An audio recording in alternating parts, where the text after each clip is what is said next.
बिस्मिल्लाहिर्रहमानिर्रहीम। आप सबका बहुत बहुत शुक्रिया कि आप पहले तो मीडिया के हमारे जो दोस्त हैं उनका बहुत बहुत शुक्रिया, और फिर हमारे जो क्रिश्चियन कम्युनिटी के लोग यहाँ पे मौजूद हैं उनका भी बहुत बहुत शुक्रिया। आज हम जो है आपकी खुशियों में शरीक होना चाह रहे थे, तो हमने सोचा कि इस तरह से हम इकट्ठे होकर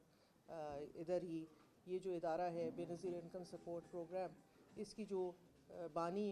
थी, जो खालिक थी, वो हमेशा से उनकी ये ख्वाहिश और ये विज़न रहा है कि कोई तफ़रक़ा नहीं होना चाहिए। पाकिस्तानी जो हैं, पाकिस्तान की जो आवाम है वो सबसे अफजल है, इससे बालातर होके कि वो किस मज़हब से है या कौन सी ज़ुबान बोलती है या किस फ़र्क़े से ताल्लुक़ रखती है, उससे ऊपर आकर हम सबको यूनाइटेड होना है, इकट्ठे होना है, यकजहती करनी है, और एक बेहतर पाकिस्तान हमने अपने बच्चों के लिए, अपने आने वाली नस्लों के लिए बनाना है। और इंशाअल्लाह ताला आज हम ये यहाँ से अहद करके निकलेंगे कि हम हमेशा एक हैं, एक थे और एक रहेंगे।